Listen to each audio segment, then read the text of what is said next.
Hello there, listeners to this podcast. Welcome back to Moving Right Along, a Muppet movie podcast brought to you by toughpigs.com. This is the podcast where we watch the Muppet Christmas Carol 2 minutes at a time and talk about it a lot. I just said the word podcast 3 times, and I'm your host, Ryan Rowe. And I'm your other host, Anthony Strand. A podcast. And hey, Yes, and our guest from last week is back. He's a frequent guest, and he's here once again. Guest, who are you? Hello, I am the ghost of Joe Hennes. Hey, everybody. No. Oh. R.I.P. Joe. Oh, no. No, I'm fine. It's cool being a ghost. Okay. You're going to love it. You're a friendly ghost. I'm, sometimes I'm friendly. Sometimes right, you wake up on the wrong side of the ghost bed. You know what I mean? Right. So today, the ghost of Joe Hennes is here to talk with us about minutes 53 and 54 of the Muppet Christmas Carol, in which the song It Feels Like Christmas concludes and Scrooge wishes to see friends and kin. So this picks up where last week left off. We get to find out that from the Ghost of Christmas Present that it is the season of the spirit. So any of you who predicted that that's what it is, you got that one right. So immediately after this, one of my favorite little moments in this movie happens. So there are 2 cats and 2 pigeons who come dancing into the frame in this line. And after the ghost sings that line, one of the cats just goes, meow. So it goes, it is the season of the spirit. Meow. And it's so small and so quick, but I love it.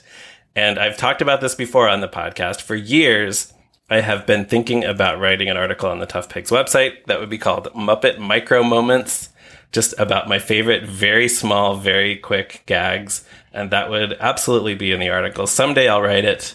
And that'll be at the top of the list. Well, you're also glossing right over. So it goes. So it is meow, the season of the spirit, and then the pigeon goes coo. Oh, that's right. Yes, you're right. I got it in the wrong order. So there's another one immediately following. Yeah, there's the the meow, pigeon coo, and then the coo. Yeah, that's right. So there's 2 great Muppet Micro Moments in a row. Well, last episode, the Ghost of Christmas Present told Scrooge, have you ever noticed that everything seems wonderful at Christmas? And this bit that you guys just did is evidence that it does, because those are just regular animal sounds, and yet everything seems wonderful at Christmas. It's true. So that's why it's a smile to our faces. They're not only just regular animal sounds. Like to Ryan's point, they're so like muted. It's not like the cat's like meow. It's just like a little meow, and we're like, hell yeah! It's like I love that cat. Yes, yeah, the Christmas cat. Yeah. That's true. We hear a lot about Muppet performers taking joy in upstaging each other, and this is upstaging in such a subtle way. It's kind of brilliant. Right. And then the ghost embraces all of these animals, and he makes this sound like "Mwah." So everybody just loves each other here. It's great. So specifically, this is a sound that your friend and mine, Anthony Strand, makes on a daily basis. Is that right? Have you ever noticed this? I hear you do this all the time. You always go like "Aw." Like it's very specifically the awe from this moment in the film. Like this one, like all the time, like that. Yeah, that's the guy. That's the chap. Okay. Like when somebody says something kind of cute or sweet on the podcast. Is that what you're? Exactly. Yeah, or like just like it's like a tender moment. Like oh look at my buddy. Aw. Aw. Yeah. Yeah, I guess I do. Yeah. Maybe I learned it from him. Maybe that's where you got it from. Maybe I learned it from Jerry Nelson. I'll point it out next time you do it. Makes a lot of sense. I'd be like, that's the awe. You did it. Well, now everybody's going to be now people listening people for will come up to me on the street. They'll be like, aw. See if you can spot Anthony's awe in this episode. Right, they'll be listening and go, oh, he did it. He said it. Yep. That's right. Take a shot. Like, what was the thing? Mike. What was the thing when JD Hansel was on the show and pointed out that you didn't even realize you were doing? Was that the, excuse me, sir? Yeah, I think it was. Yeah, because then I was like, oh yeah, the character that's just me, but I'm embarrassed about it, so I do a voice. Yes. Oh right, well, I don't know if you've noticed, sir. Yeah, and JD's like, oh, I'm so happy to be on the podcast for an appearance of, excuse me, sir. Anyway, there's another one for you. My dream is that somebody will start a moving right along Muppet Movie Podcast wiki and just list all of these things and all the episodes that they occur in. That would be a phenomenal waste of time. It would be such a waste of time.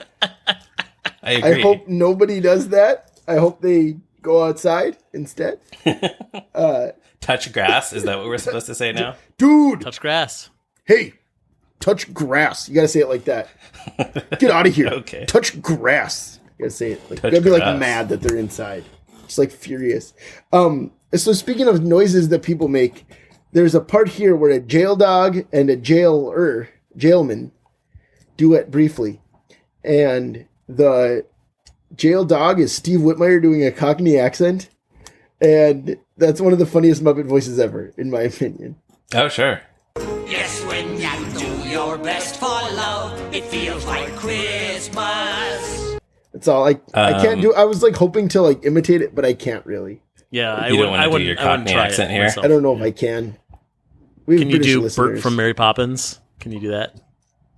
Ever a glorious day. Yeah. There it is. That's the chat. Like I could fly. There's this brief shot of some humans gathered around a snowman, and then the snowman's head falls off. This snowman Muppet is familiar because it's the same puppet that we saw as the snowman who came to life and became Fozzie's comedy partner in Muppet Family Christmas. So nice to see him again. You guys did like 25 episodes of a podcast about that snowman. We did, yes. We did an entire season that people can go back and listen to on Muppet Family Christmas. You were in 5 of them. So sure was. Speaking of the snowman, can I say an anecdote from my real life about the snowman that happened today? Oh, please. We listen to a lot of Christmas albums, and if I say the British singer KT Tunstall, do you guys know who that is?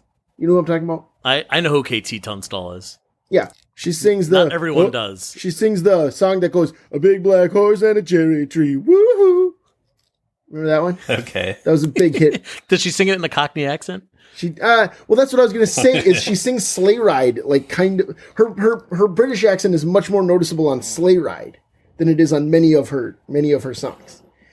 And Miles, we were listening to her version of Sleigh Ride in the car today, and Miles was truly baffled that the lyrics aren't about like a bear and a snowman like you.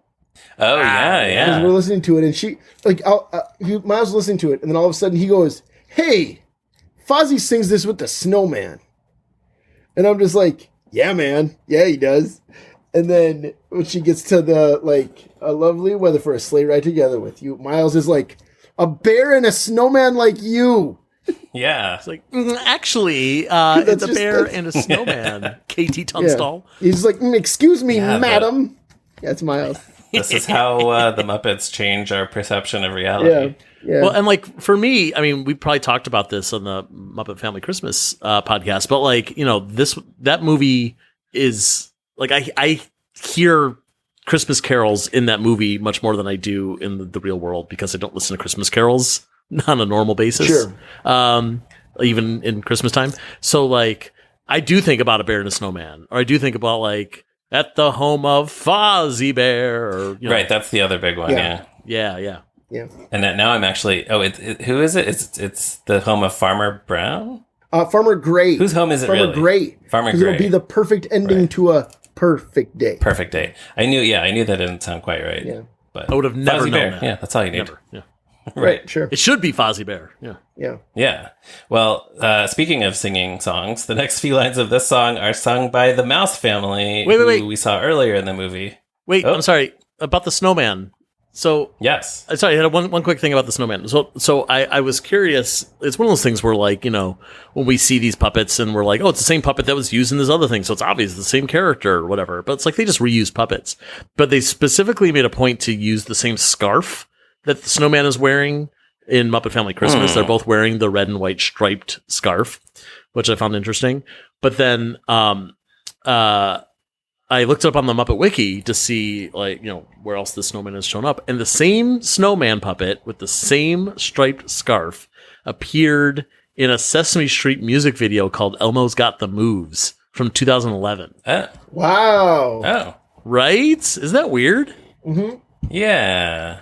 So anyway, so go watch snowman that, I has guess. just been sitting in Henson, like the Henson workshop storage somewhere. Right. And like nobody apparently like claimed ownership between Disney and Sesame or Henson. And they're just like, Right, I don't know, it's because- just a snowman. Just fine. Just toss him on Yeah, screen. there's some lawyer out there who's like, wait a minute, Disney owns that snowman. That's our snowman.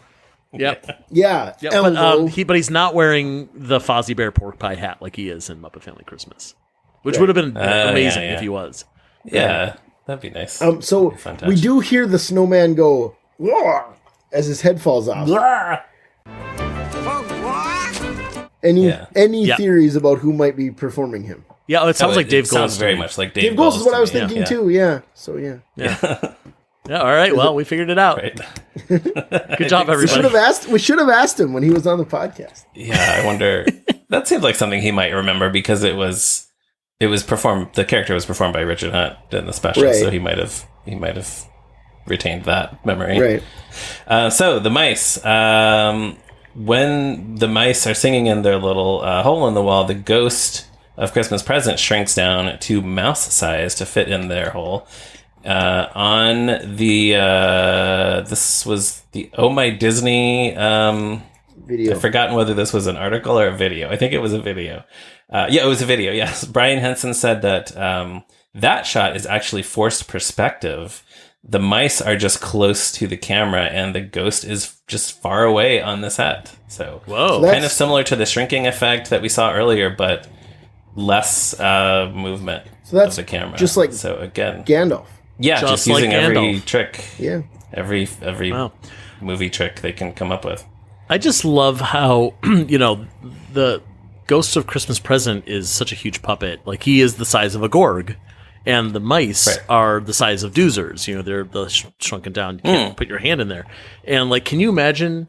well, first of all, like, the shot looks perfect. Like, one of the mice, like, looks up at the ghost, and the ghost looks down at the mouse, and, like, they look like they're in the same shot. They look like they're actually next to each other. Yeah, the eye line is perfect. Yeah, and like, can you imagine a shot with a Doozer and a Gorg doing the same thing? I can't. Like, my brain can't even like process that. You know what I mean? I guess they never did that exact thing, huh? Right, and Fraggle even Rock. when they shrunk Junior Gorg down to Fraggle size, they just built a new puppet. Right. Yeah. He's a hand puppet, Junior. Yeah. So I don't know. I mean, like, I don't expect that they would have done that on Fraggle Rock. I think that would have been a totally different thing. But like, I don't know. I'm just impressed. That's all. That's the only reason I'm bringing it up. It's just cool. In the Great Radish Famine episode, there's like a scene where Junior Gorg is holding Moki in his hand. Is Moki holding a Doozer in her hand? Oh yeah. I know what you're talking But about. the Doozer would have to be so small in the wide shot. It might not even be a working puppet. It might just be a little model. I don't know. Right. Yeah, it's a good question. So another thing I found interesting about this scene, I was curious about, there's this running gag throughout the movie of the mice want cheese. Of course they do, because they're mice. So I was curious if there's any cheese on their little table, their little Christmas table. And there wasn't, but there's like a bowl of peanuts on the floor. Did you notice this? Oh, yeah, I didn't know. I couldn't tell what that was. I assume they're peanuts. They might not be peanuts, but Seeds what it looks like of to some me. kind, maybe. I don't know. Yeah. Or like there's something else that is on Yeah. the table. Maybe they're peanuts on the table, and then they put the shells on the bowl on the ground. I don't know. Could be anything. Yeah, I don't know. But I guess, mice would eat peanuts, I'm sure. Why not? They'll eat anything. Maybe Pretty one of much. our British listeners will be like, actually, those are Christmas floor peanuts, and it's a tradition here in Gloucestershire. That's the That's British it. town where they all live. Yes. That's how they pronounce Yeah, it too. where they all live. That's where all the mice live. And then I do just like the way Scrooge kind of peeks in and looks at the mice and the spirit and kind of smiles. Like he's starting to see that Christmas can be a pleasant time, pleasant thing. Yeah, we talked about it last week a little bit, but I like how he is like you can see him softening over the course of this song. Yeah. Yeah, he's getting closer. The next line is sung by two horses. And I just realized, watching these 2 minutes, I had no idea what these lines were. Or the first line. In my head, it went, a pot of child we will always remember. That doesn't make sense. What's a pot of child? You don't put child. You don't put children in a pot. It's part of childhood we'll always remember. Yes, that's it, of course. And that makes much more sense. Right, they're saying it with a British accent, so they don't pronounce the R like we did. A pot, not a part. Yeah. And they turn childhood into a 3-syllable word. It's like, a pot of childhood we'll always remember. I mean, I would argue that child is a 2-syllable word. Child, right? It's not chilled. Child. There's 2 different vowel sounds. Child. 2 distinct It's one of those weird words that I think is supposed to be a 1-syllable word, but the way everybody says it out loud, it sounds like a 2-syllable word. Yeah, I guess so. I can't think of other examples right now, but I'm pretty sure there are some. Well, it's like, would you say wild is 2 syllables? Yeah. Wild. Wild? Nah, There's 2 claps. Wild, of course. There's only the one vowel. Wild. Wild. You just said a 2-syllable word. Hey, what's your favorite Witherspoon movie? Wild. Pleasantville. I feel like it's like a Pleasantville. one syllable. Wild. Yeah, we might have to. All right, if anyone out there this is a great podcast. is a diction expert or an English language expert, please chime in the comments, or please chime in the comments. It's like spearmint. Like spearmint is a 2-syllable word, but everybody says it and makes it sound like a 3-syllable word, like spearmint. Spearmint. Yeah, because they're doing it. That's because they're doing it. It's because they're doing a spearmint. I think that's why. In that case, because it sounds like an experiment. Yes. Anyway. I've never said spearmint in my whole life. Never in your entire life, not even when you were, in the part of childhood that you'll always remember. Not even in the summer of the soul in December. Which let me say something about that. I love that line, "The summer of the soul." Me too. That's probably my favorite line in the song. It's great. Yeah. That's what a brilliant little thing that is. Good. Paul I thought you were going to say was he good at his job?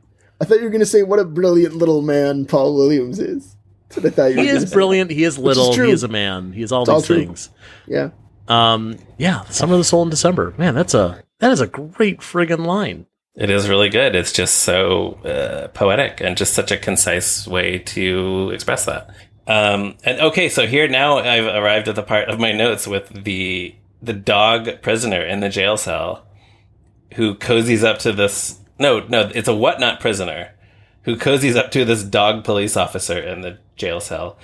And we have seen this prisoner before because this is the guy from the song Scrooge who tells us that even the vegetables don't like Scrooge. Yeah. Which makes me wonder, what has he done between the day of Christmas Eve and the morning of Christmas to land himself in jail? What happened? Well, we know... Was he the one stealing the vegetables? When they're like, no, that was a human actor. Oh, that would have been good. That would have been some good continuity. No, he's selling... Maybe he ran after that guy and beat him up. Right? He's like the salesman. Yeah. Wow. Well, yeah, we sure that it's him because he has a completely different voice. right. That's true, He's Frank Oz there. It's not the same Frank Oz voice, yeah. And because it's not Frank here at all. Who is it? Do we know? David yes, I think it's David Rudman. It's what it sounds like to me, yeah. You know what? Actually, I'm not 100% sure. But like either way, like this one's definitely singing with the British accent, and Frank Oz's character earlier was speaking with an American accent. With a Bert accent. Yeah. Some of them do, and some of them just don't. Yep. Right. That's the rules of the world, everybody. And that's probably okay. Yeah. It's probably fine. We shouldn't dwell on it like we were dwelling on so many other things. Yeah. The Ghost of Christmas Present keeps singing. This is just such an expressive performance, both the vocal performance by Jerry Nelson that we've been talking about, and then I did want to highlight again Don Austin inside the suit. It's just so expressive the way he brings this character to life, and I love how his shaggy beard just like shakes around every time he moves his head. Yeah, it's great. Sorry, I did want to say one other thing about the prisoner in the jail cell. Okay. He's got a little wreath in the cell. Did you notice that? Oh, yeah. I actually did have. It's a wreath, or I wasn't sure if it might be a little Christmas tree. I thought it was a wreath. You're probably right if I'm wrong. No, I didn't go back to check. And I had some thoughts about the industrial prison complex, and wondering if this movie was promoting privatized for-profit prisons, and like trying to show us that maybe like, oh look, we treat the prisoners really well and they get to celebrate Christmas and they're best buds with all of our guards. Right. I don't really want to get into that on this podcast. That feels a little deep for Muppets. Well, it's funny though, because I was thinking when you said that, like, yeah, isn't that nice that the prisoner has a wreath in his cell? But that's exactly what they want me to think. They want me to just kind of dismiss it and go like, oh, see, they're fine. They like it here. They have a good time. They have a wreath in their cell. So, no, I think you're onto something there. Think about it, everybody. Yeah, thank you for bringing that to our attention. Mm-hmm. You're so very welcome, and I apologize to everyone listening for putting that thought in their head. Now, I alluded to this last week, but in this musical number, we start to get wider shots of this London city set than we have seen up to this point in the movie. So, for one thing, I want to rattle off a list. Yay, another list that I don't think I got to previously on the podcast. You love lists. We did. Ryan. I do. I love lists. Anthony, you also love lists. It's all true. And you know what? I think so we do I, all man. love lists. Love a good list. Yeah. Got a lot of them. I think we did mention the fact that this was filmed all indoors on sound stages. It was filmed at Shepperton Studios in London. This studio facility dates back to the 1930s.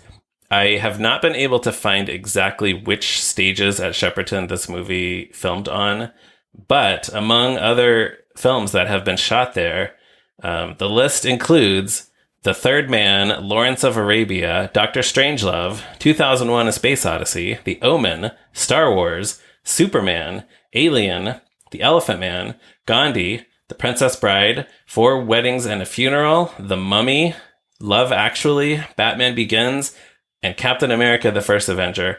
And there are many others. You can look it up. So this movie is in very good company at Shepperton Studios. Oh, and also the 1970 movie Scrooge, starring Albert Finney, which was a musical adaptation of A Christmas Carol by Charles Dickens. So that's a familiar concept. Yes.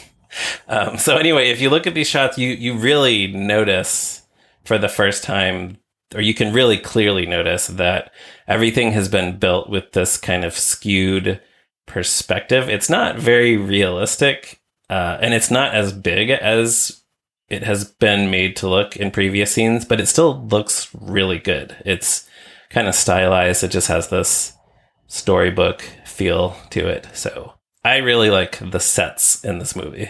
Yeah, I think it looks great. I mean, we've talked about this, that it's like... Yeah, a little bit. I just think this movie is so much fun to look at. Yeah, that's a good way to put it. You know? I don't think that you guys had talked about this in a previous episode, so sorry if you did, but the Muppet Wiki has a reference to this probably on the page for The Daily Show with Jon Stewart from a million years ago when they were doing, I wish I could remember more details about it, but it was like a correspondent was speaking from Dickensian London, and the backdrop, they're obviously on a green screen. The backdrop that they're using is a still frame from Muppet Christmas Carol. Oh, that sounds familiar. Yeah, and I always think of it when I watch the movie. I always think of it as the scene, one of the frames at the beginning of the song, which we talked about last week when they first come into the town at the beginning of the song. It's not from that. It's from, I believe it's from Scrooged, if I'm not mistaken, or from something at the beginning of the movie. But like, it's funny to think about that, and it's funnier to think about how like someone from the Muppet Wiki noticed that and then put it on the Muppet Wiki. But really, like, it's a testament to like how great these sets are, and like how great and recognizable these houses are, that you can look at it and be like, yep, Dickensian London, Christmas Carol, like, right. Got it, caught up. Yeah, it immediately invokes that. Really good. The ghost is singing and dancing up on this platform. All these humans are dancing around him. Everyone's having a great time. There is a brief interlude in the music. There's an instrumental part of the song, and we see two horses dancing. That's so good. Okay.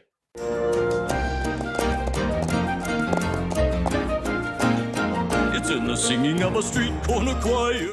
I gotta say, okay, so again, I mentioned before, my wife Sarah and I watched this movie, and this is one of those moments where we wrote lyrics to this very brief musical interlude with the horses dancing. Yes, I have heard the two of you do this. I have not. Yes, This and is so news to me. here I am to sing the new lyrics. Move over, Paul Williams. I've made your song better. The lyrics are, and then the horses do a dance, and then they shake their butts. And you know what? It works perfectly because the horses, they do a little dance, they go around in a circle, and then they shake their butts back and forth in unison. It's all That true. is what happens. I love It's exactly the what circle- happens.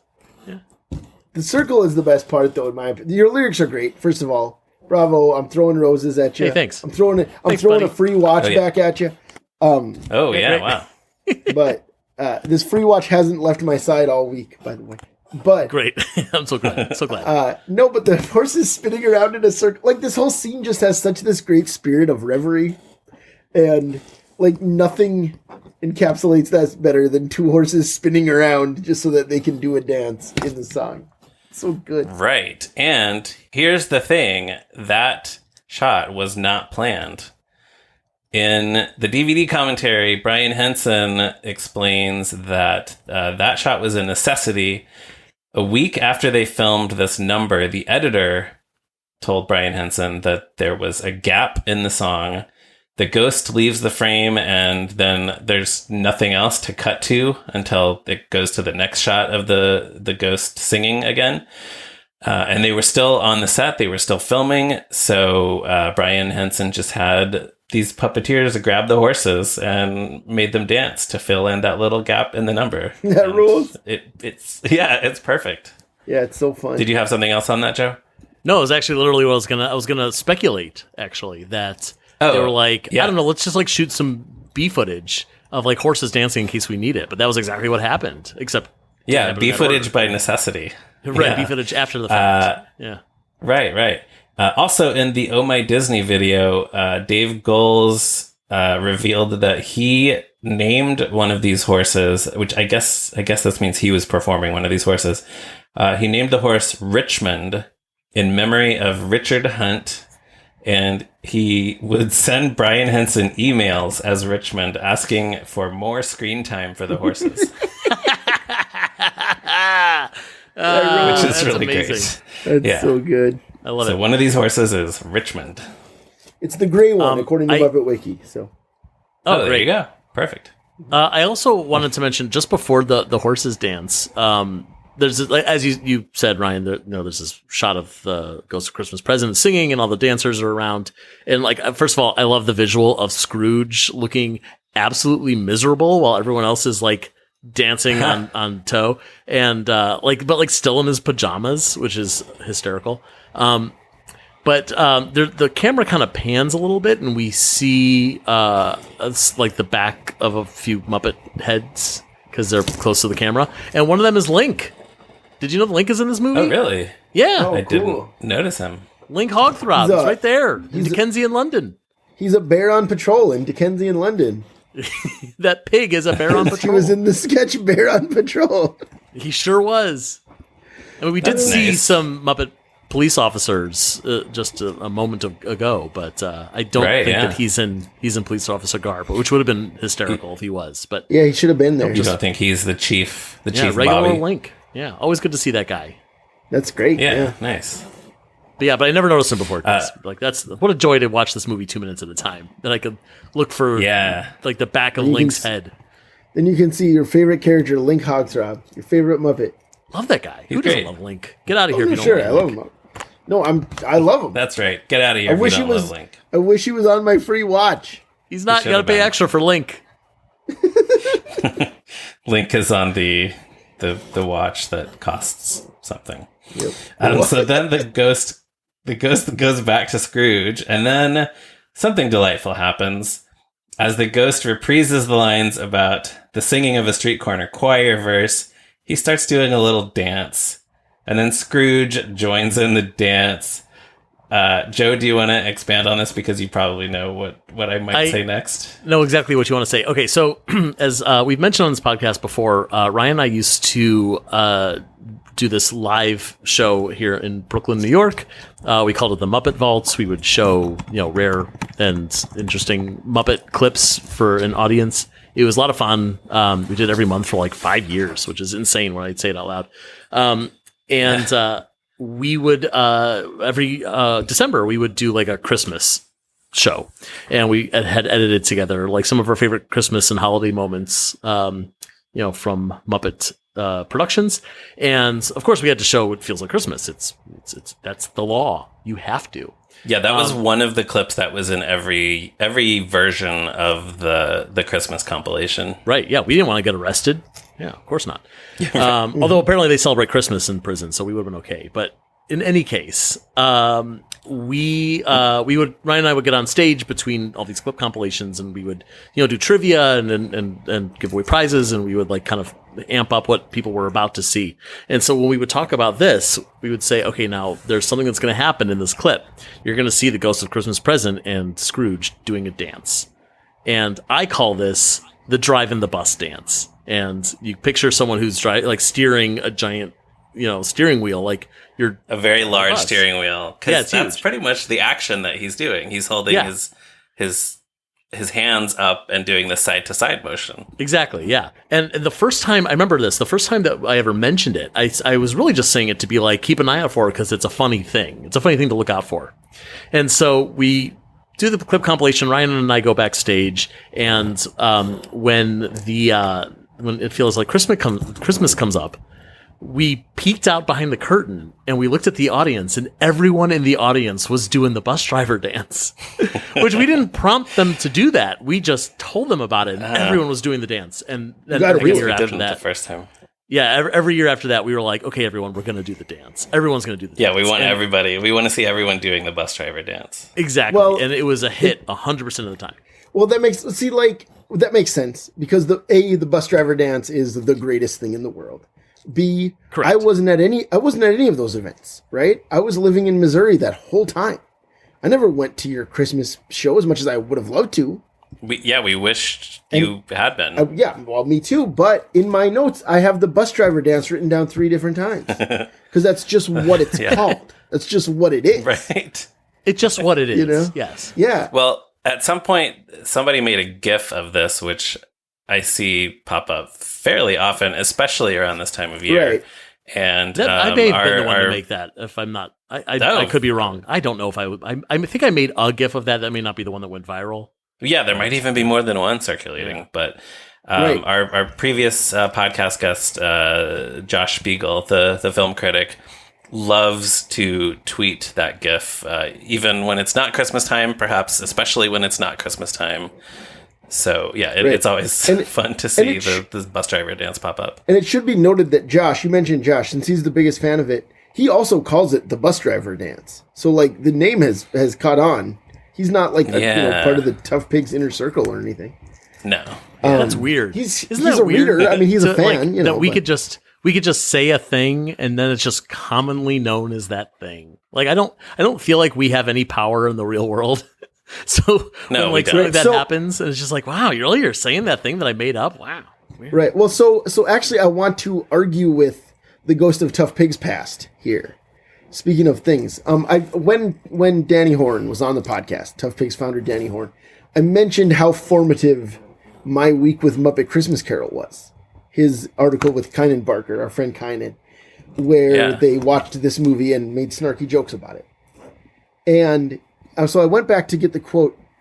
In this article, they show the images of the bus driver dance, and Danny says, and I'm quoting him here, "Yuck, Scrooge is trying to warm up, but I don't buy it. That little dance he does with the ghost is entirely false. It's just Michael Caine being a good sport."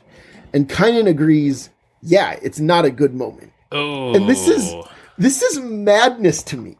And I love both of those guys, of course. But like, this is so obvious. Like, Scrooge is never the same after the bus driver dance. Like, this is the moment when Scrooge drops his inhibitions and decides to celebrate Christmas. And, like, the next line is Scrooge saying, "Spirit, I had no idea." Scrooge has changed. Right. The bus driver dance is a sign that he has changed, and the movie bears it out. So, Danny, I love you. Kynan, I love you. You guys are crazy because there's nothing false about this moment. It's like the purest moment in the entire film. You know? Yeah, well, I tell you what, we know for sure that Danny is going to be back on the podcast again this season. So you should. I'm going to suggest that you present this evidence to him and see what he has to say for himself now. All right, I will. Ask him this question, Danny. How does it feel to be so wrong? Right, that's what I'll do. How does it feel, Danny? I suspect that part of it is just in the days when the primary tagline for Tough Pigs was Muppet fans with bad attitudes. They probably were feeling a lot of pressure to just be cranky about everything. Just be snarky about everything, so, yeah. That probably has something to do with it. But yeah, man, the bus driver dance is great. It's the best. Anthony, yeah. I'm curious. Is there a moment around here where Scrooge kind of turns in the book, or is it not quite so apparent as he's a grumpy old guy? Oh, now he's doing the bus driver dance and he's enjoying Christmas, you know? Well, no, I mean, there are, as we talked about, there are moments in Christmas Past even where he is like, oh, I would like to see that boy that I tried to hit with a ruler because seeing myself young makes me wish that I'd been nicer to that Carol or whatever. Makes me want to hit that kid again. No.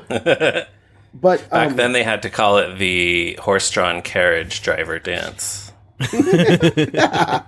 No, but right, he does reins instead of a big wheel. Right. Yeah, it still works. Right, but actually, since you're bringing it up, what happens in kind of the same spot in the book is, is this a visit to the old curiosity shop? I guess we're opening the old curiosity shop. Oh, wait! Can I do the thing? I just like to have a cue to insert the bell sound effect. Wait, yeah. I was going to say, can I do the thing? Here we go. Ding, da, ding, ding, ding, ding, da, ding, ding, ding, ding, ding. Okay, go ahead, Anthony. No, there it was. Now we don't need it. You don't need it. So there's a lot I wanted to, and I'll say this at the end.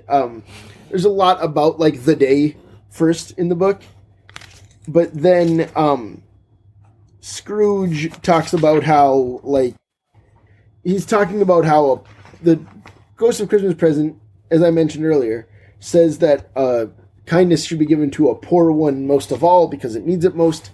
And Scrooge says, "Spirit, I wonder you of all beings should desire to cramp these people's opportunities of innocent enjoyment. You would deprive them of their means of dining every 7th day, often the only day on which they can be said to dine at all." So he starts fighting with the ghost about whether or not they should keep the Sabbath holy, essentially. Which is like a very weird moment in the book. So yeah, I'm glad they cut that from the movie. Yeah, right. Yeah. But then they go, I mean, it's very much Dickens being like, hey, let people eat, you know. But, so that's like when Scrooge starts being like, oh, you're all high and mighty. But, you know, yeah. Anyways, so that's that moment in the book. There's not really any I'm loving this Christmas. Yeah, no, it's not. Yeah. It's not quite as jubilant. It sounds like. Yeah. All right, that's fair. Yeah. Interesting. Dickens is very jubilant about it, which is what I wanted to talk about in a moment. Okay. Well, yeah. So the ghost concludes the song. Wherever you find love, it feels like Christmas. It feels like Christmas. It feels like Christmas. The whole chorus joins in. It sounds great. I think I've said the word great many, many times in this episode because everything in this scene is great. But I love the sound of this choir that comes in and sings along with the Ghost of Christmas Present on these final lines. It's wonderful. We also it's clear in the bus driver dance scene, and I don't know if you've noticed it before and talked about it on the show, but it's much more clear closer to the end of the movie. There's a shop right next to the ghost and Michael Caine, where the marquee says Statler and Waldorf. Have you pointed this out yet? No, we haven't. No. I don't think we've seen it clearly yet. No. Yeah, great. Yeah, that was. I had never. I don't think I'd ever noticed that it was in this shot, which I guess makes sense that they're reusing sets throughout the movie. It's like I said, much more clear later in the movie. But yeah, it's right there behind them, which is pretty neat. And then during that last feels like Christmas moment that you just mentioned, the camera like cranes really far up, and you get like a really interesting overview viewpoint of these houses that they built. And I don't think this was my observation. I want to say I heard Brian Henson talk about it somewhere, where when the camera goes up, it ruins the forced perspective a little bit. So you could actually that's kind of what I was getting at. You it starts to look fake for the first time, but you really don't care. Yeah, you really don't care. Actually, if anything, I think as a person who loves movies and specifically loves Muppet movies and kind of like that little peek behind the curtain, I think it's really cool to see like, oh, the houses are like kind of pointed inward at the back, to give you that forced perspective. Like you get to see that magic a little bit, and like it's Muppety. Like the houses look misshapen, which still kind of seems really cool. Right. Well, it kind of feels like the sets in Emmett Otter a little bit, like yeah, for sure. Yeah. There's like a real storybook quality to them somehow. And even though there's humans on it, obviously they're not miniature like those. Yeah, and this is probably a really obvious grumpy old man cinema fan thing to say, but I would much prefer fake-looking real sets to just everything being shot against a green screen and have computer animated sets that the characters can't really interact with. It's true. CGI has ruined old, cinema. Ryan. Yeah, it's true. You're so old for liking practical houses. I'm very old and grumpy. My son works on a movie set. Oh, is he a director? No, he's a CGI house.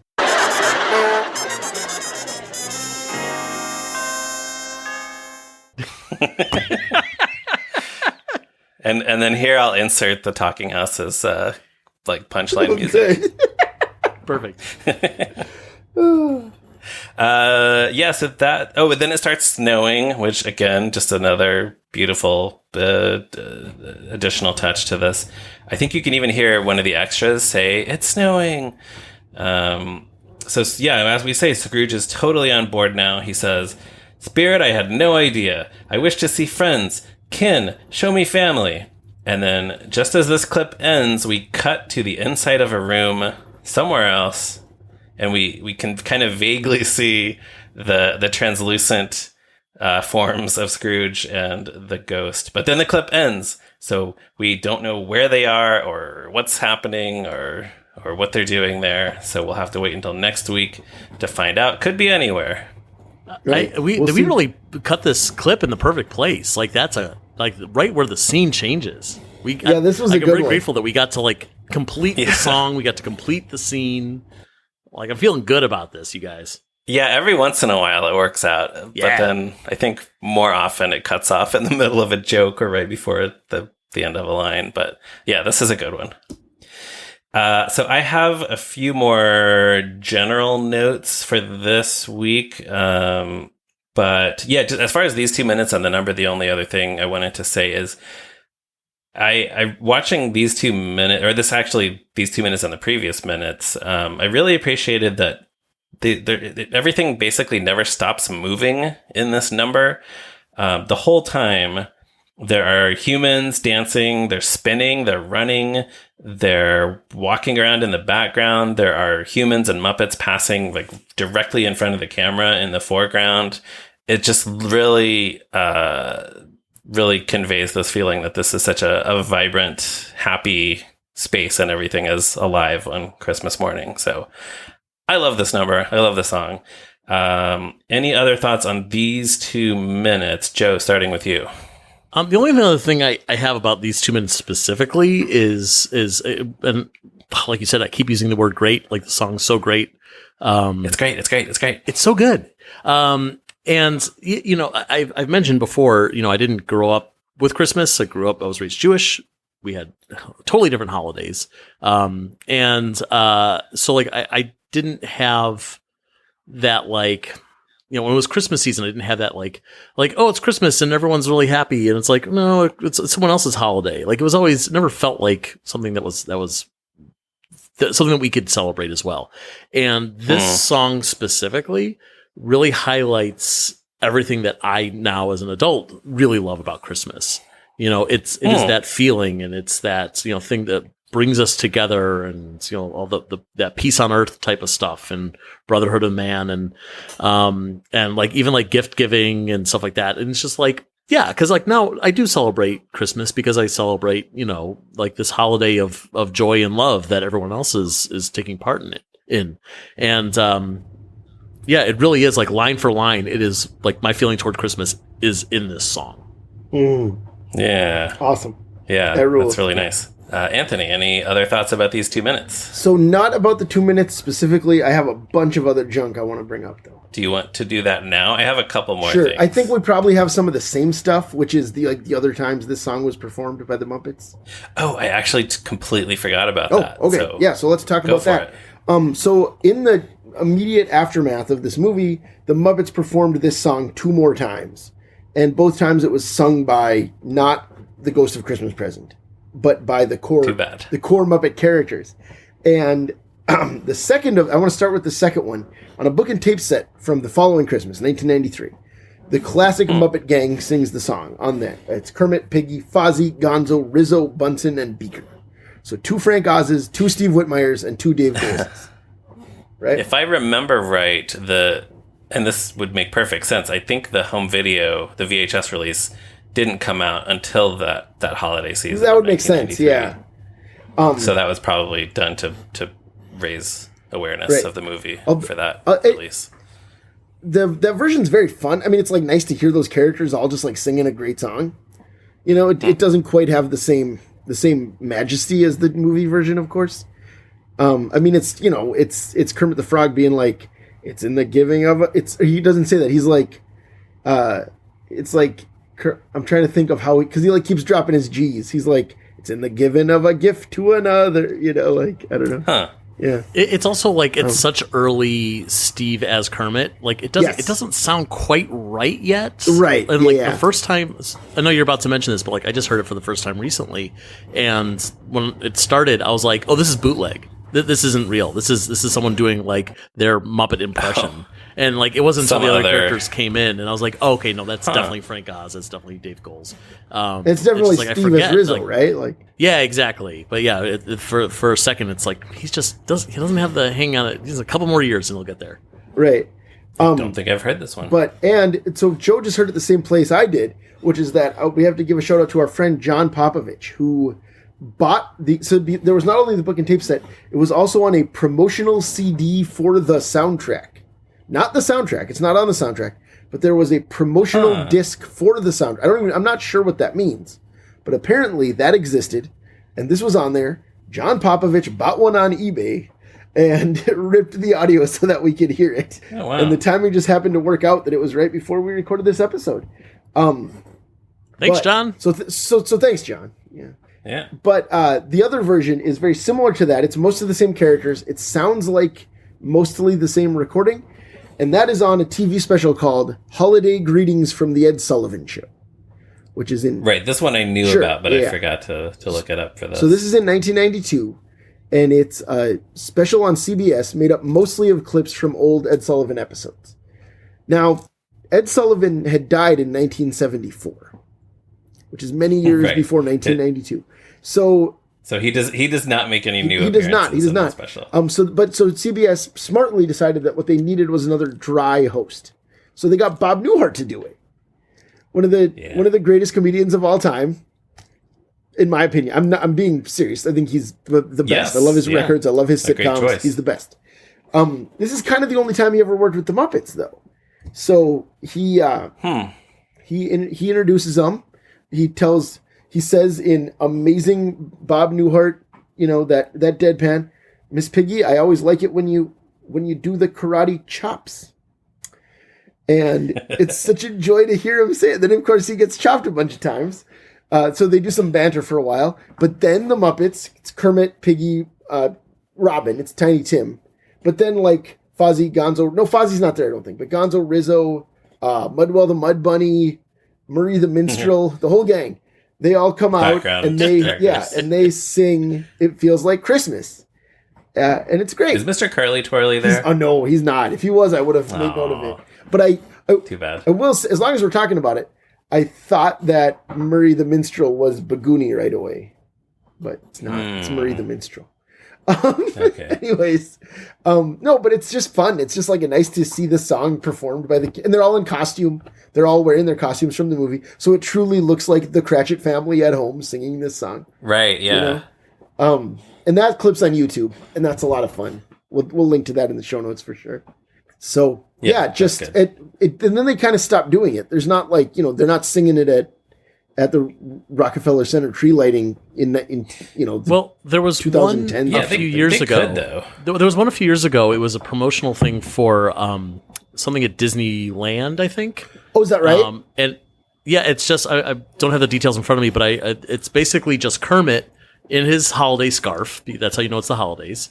And he's like walking through the park and he's singing the song, and like other people are like humans are following behind, taking selfies with him and stuff while he's singing. Yeah. And it was staged, Steve. It was Steve or Matt. Do you remember? It was Steve. Yeah, it was Steve. Kermit. Yep. Yeah, it's pretty good. I totally forgot about it. Cool. Yeah, that was a pleasant little thing, which was seemingly done for like no specific promotional purpose. Just it was like it's the holidays. Kermit doing a nice holiday. Yeah, thing. Don't forget Disneyland exists anyway. Right. Here's a song. Yeah, I guess they're promoting Disneyland. And, it's funny because like we talk a lot about Kermit sings Rainbow Connection so often. Like he should sing other songs, and it's like, man, like there was a time in which it's like here's Kermit the Frog and he's singing like a song from 1992 that you also love, and it's like you should do that. Right. Yeah. That's great. I gotta look that up. Yeah, that was lovely. All right, well, thanks to both of you for reminding me of those things, which I totally forgot to look up. So clearly failing in my duties as the lead host of this episode. But what I do want to talk about is my progress on watching other adaptations of A Christmas Carol. I not long ago, and I have written about this on Letterboxd, but I have not talked about it on the podcast yet.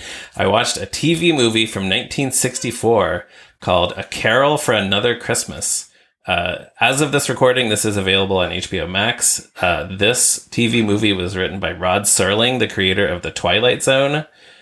It takes place approximately in contemporary times, so 1964, and it's really interesting because from what I've read, the whole project was commissioned to educate people about the mission of the United Nations. This aired on network TV.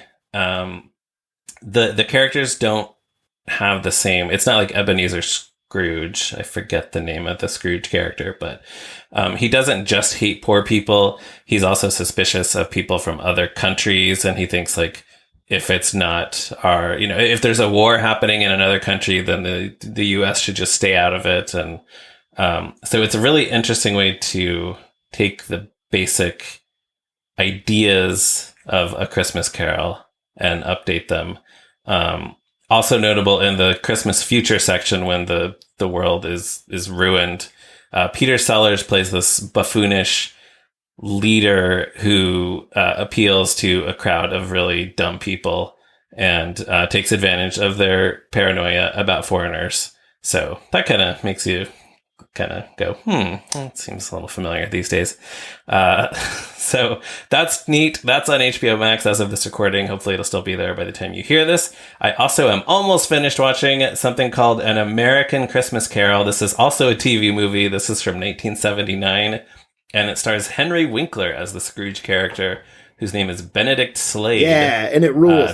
Straight up rules. Love it. It's good, yeah. They also updated the setting for this. It takes place during the Great Depression, which is a clever way to adapt the themes of, poor people. Well, as you and I discussed off mic, if they had set it in 1843 in America, that would feel very different than 1843 in England, because that's right, still for it like to be an American pre-Civil Christmas War. Carol. It's like just Scrooge's boyhood would be in like 1790 when the country is brand new or something. Yeah. And that would feel all wrong. But I think the Great Depression feels like the like time period wise, it feels like that's the equivalent of Victorian England, Right. you know?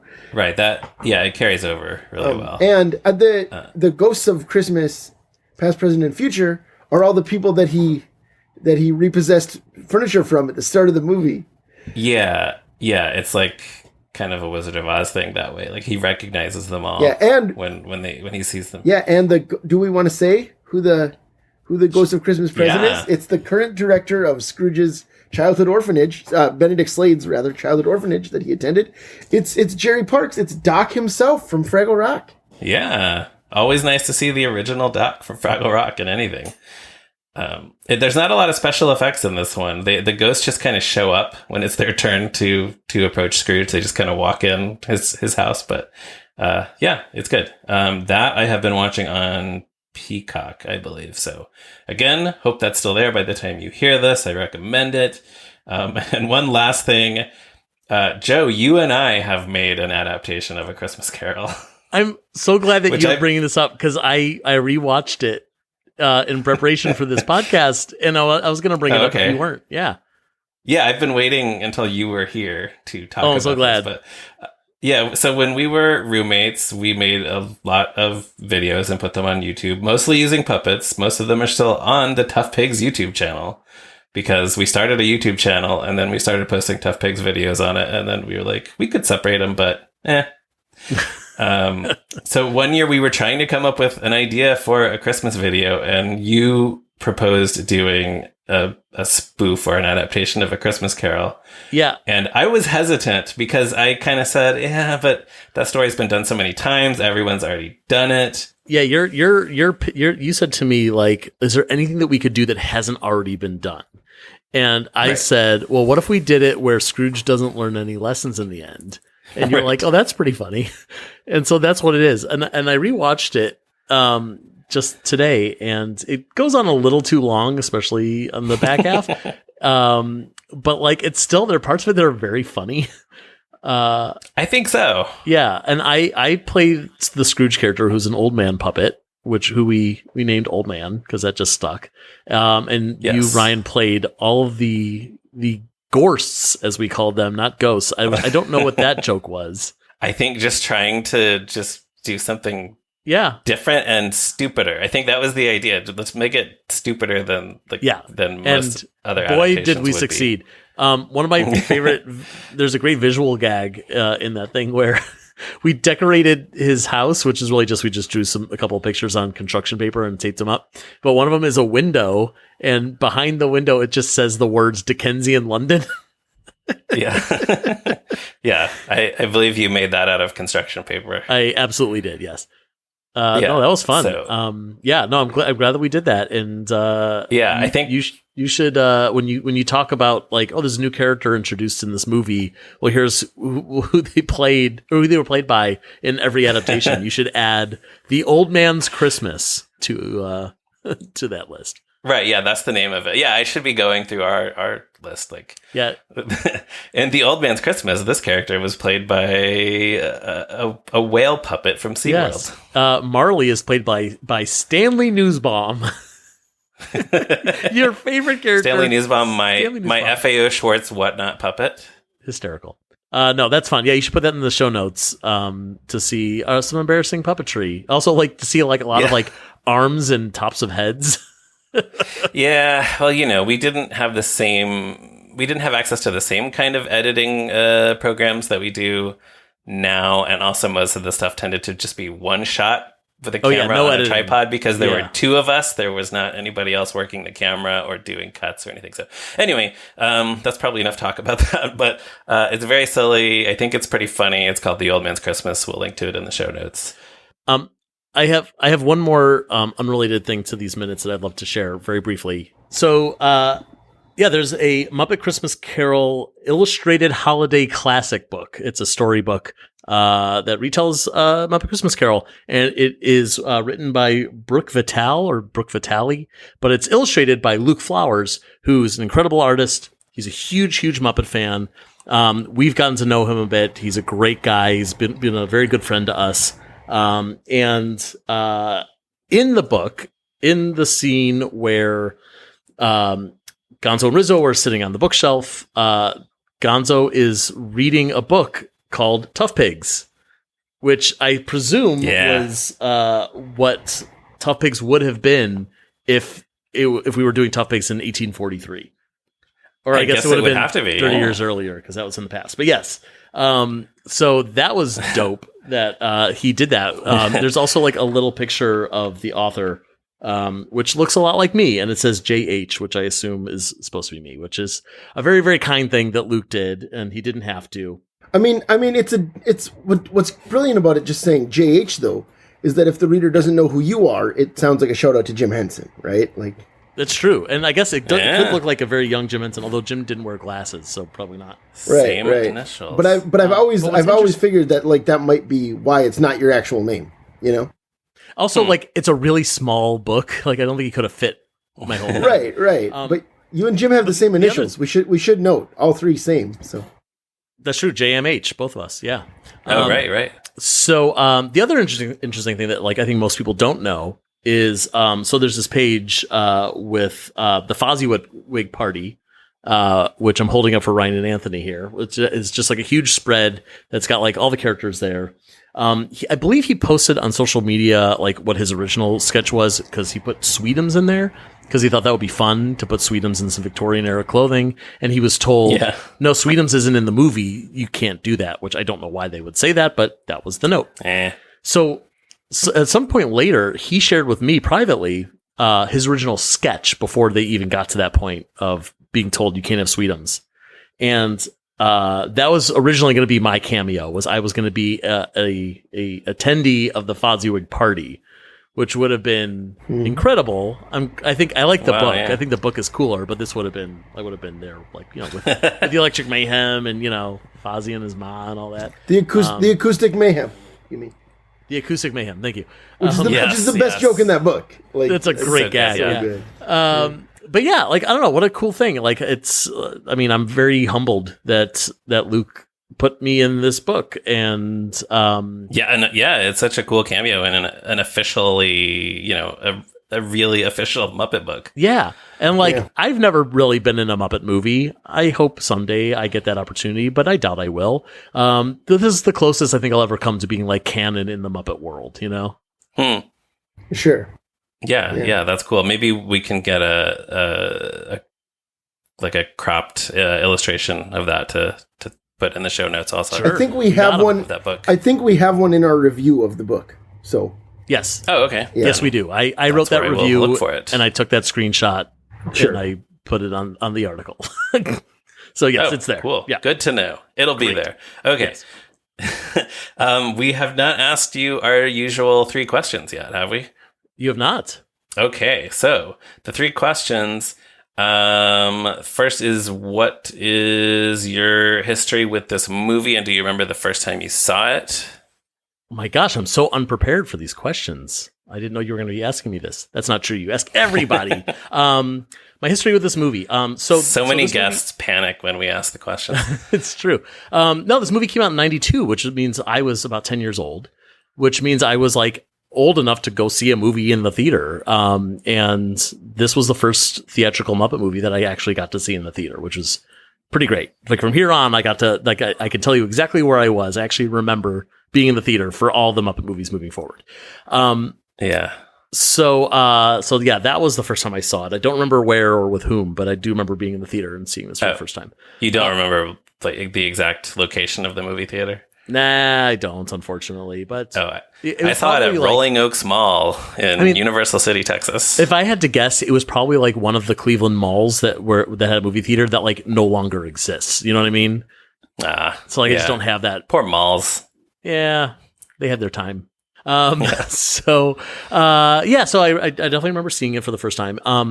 As for like my relationship to this movie, it's so interesting. I've mentioned on this episode about like, you know, again, like grew up Jewish. Christmas was not our holiday. So like there was this, I don't know, chip on our shoulder about like, well, that's theirs. And like, why, like every December it's just Christmas, Christmas, Christmas. Where's our Hanukkah? You know? So when the movie came out and I was like, the Muppets are doing a whole Christmas thing. They could do anything and they're doing Christmas. So like I was a little salty about the whole thing.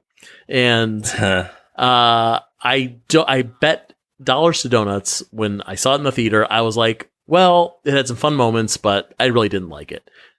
Because number one, too much Christmas. Number two, too much Michael Caine, not enough Muppets. You know what I mean? Like, I think people have made that complaint before.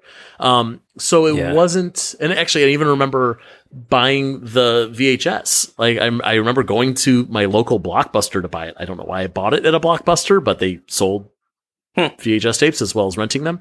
And I remember buying it and feeling like obligated. Like, like I have to spend $15 on this thing because it's got Muppets on it, you know?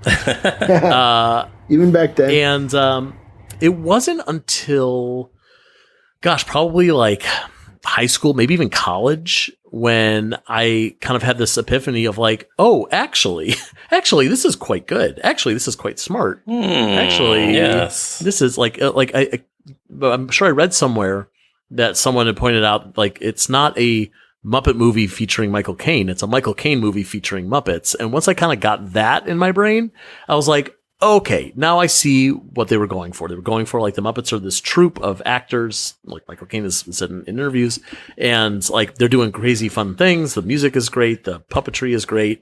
But like Michael Caine is the star of this film, and we're here to see Scrooge and his journey. And like that helped me a lot to like kind of put aside my own, stupid beef and really get into like, oh, this is a very good film. So now I have this real love for it. And I'm sure Sarah talked about this, my wife Sarah, when she was on this podcast, but it's one of the reasons that we got together because, we met on an internet dating site.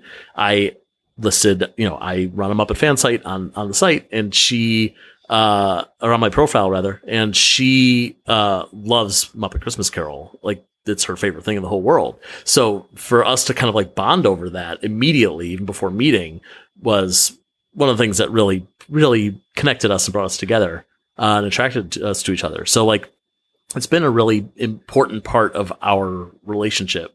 And even to the point where, like, when I was thinking about proposing, I found out that Michael Caine was filming a movie in my neighborhood in Brooklyn. And so I tried really hard to find... Was this Going in Style? Yes, it was Going in Style. That makes sense, yeah. I remember that, yeah. And Morgan Freeman. So Ryan, you remember, they were filming it up on Grand Street in Williamsburg. They filmed a scene in the grocery store that was my go-to grocery store at the time. Yes, which I'm sorry to say, Ryan, they knocked it down. The grocery store is gone. But that key food is gone? Going in Style will be there forever. So I tried really hard to get in touch with Michael Caine because I'm like, he's right down the street, and I could just like surprise Sarah with Michael Caine, and he could be there for the proposal or whatever. I hadn't thought it out that far, but like, wow. I found someone. I met a friend of a friend who was working as a PA on the movie, and I tried to get them to help. I wrote a letter, like a handwritten letter, to his publicist to get them to help. It did not work. I did not propose through Michael Caine, but like, man, what a good story that would have been, right? It would have been. That would have been a great story to tell on a podcast. It's a great imaginary story. Yes. Aren't they all? And I'm yes. And I'm just gonna go ahead and answer your third question that you didn't ask about where these movies rank. I just assumed you were gonna ask me that. Yeah, that's one of them. And it's always gonna be the top. The first three Muppet movies are the first three. They swap around sometimes, but it's always going to be Muppet Movie, Great Muppet Caper, Muppet Take Manhattan in some order. Up until recently, I was always saying Muppet Christmas Carol is number 4. It probably still is. Muppets Most Wanted is definitely like, knocking up against it. And depending on my mood, Muppets Most Wanted I might like a little bit more than this because it's such a fun movie. Like, if I want fun, that's the one to go to. But this is probably a better film. I mean, there's definitely a better film than that one. So, like, it probably does beat out Muppets Most Wanted. So I'll put it in a solid 4. To answer your other question that you didn't ask me yet, I do watch this movie every year. Thank you for asking. Okay. In part, it's funny, like, as you guys know, there's so many Muppet Christmas productions. It's hard to choose. We can only watch so many of them every year. And Yeah. I'd love to watch every single Muppet Christmas thing every single Christmas, but I can't. Gotta watch Mr. Willoughby's every year. Every year. Gotta watch every single year. Gotta watch Letters to Santa every year. Every year, exactly. But there's a couple of them that absolutely have to be seen every year. I watch Emmett Otter every year. I watch Muppet Family Christmas every year, and I try to watch Christmas Eve on Sesame Street every year. But this one for sure, 100% of the time. I have never skipped a year, specifically because of Sarah, because we both love this movie so much. We have to watch it. So yeah, it's part of our lives.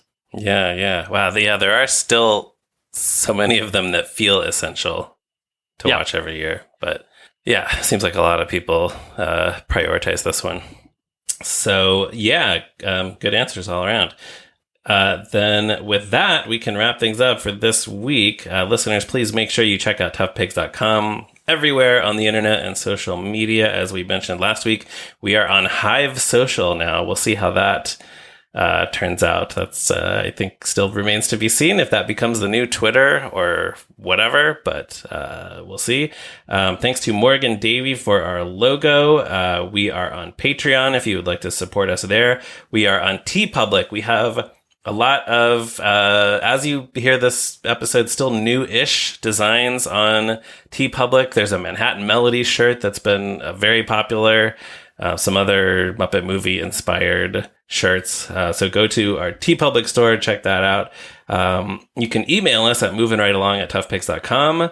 The Tough Pigs forum still exists. If you want to hang out with Muppet fans there, there's a link on our front page of our website. It's the new as Twitter. Of this recording. What's that? It's the new Twitter. Tough Pigs forum. Everyone's leaving Twitter and going straight to the Muppet Fan Forum. I may have said this already a couple weeks ago, but I would just love it if everybody leaves Twitter, Twitter implodes, and then all the Muppet fans from social media come to the, like all the witty, smart, erudite Muppet fans from Twitter go to the Delphi forums website to the Tough Pigs Muppet Fan Forum. That would just be, I would just love that. As of this recording, I am still on Twitter at @MeRyanRowe. I'm also on Hive at @MeRyanRowe. I'm on Letterboxd at MoviesAreNeat. Anthony is on Letterboxd at ZeppoMarxist. You can follow us there. And Joe, Anthony is also on Hive at ZeppoMarxist. Yes, there we go. Where you can add that. Where you can follow my journey watching hopefully 50 movies this year from the year 1933. So I love that. So we'll see. 1933, that's the year you settled on. That's what I'm doing. It's happening. Yeah. Pre-code 23, baby. Wow. I am really looking forward to that. I hope everyone else is too. It's happening. Zeppo Marxist on Hive Social. So, Joe, remind everyone listening where they can find you and your stuff online. 99% of the stuff that I do on a computer goes straight to Tough Pigs, either toughpigs.com or Tough Pigs on Twitter, Facebook, Instagram, TikTok. I did as of this recording, I've done one TikTok. I have plans to do more, but I feel very old every time I open the app. So we'll see if I can get that going. And personally, I'm on Twitter currently for now at Joe Hennes and Instagram at ToughPigsJoe, where I post nothing. I post nothing on either of those. I probably should do that too. But I'm so old. Social media is hard. You know. Yeah, I know. Well, we're not getting any younger, unfortunately. And on that happy note, we can. The only other thing is to say, listeners, we love positive reviews online on websites and podcatchers. I have seen a couple new positive reviews on Apple Podcasts, which is great to see. We have like pretty much a 5-star rating, or the closest thing to a 5-star rating. Speaking of podcasts, if you head over to our other podcast channel, Muppet Fan Podcasts with toughpigs.com, you could hear me and our fellow Tough Pigs writer, Jared Fairclough, in the middle of our new season of To Introduce Our Guest Star, in which we are going back and forth, surprising each other with Muppet-related guests. It's a lot of fun, and I hope you listen to it and enjoy it. Yes, everyone listen to that. That's on the Muppet Fan Podcast with toughpigs.com podcast feed. And yes, okay, that's it. So everyone, please tell everyone you know about the show and join us again next week for another episode, because it's true, wherever you find love, it feels like moving right along. Bye. Meow. Bye.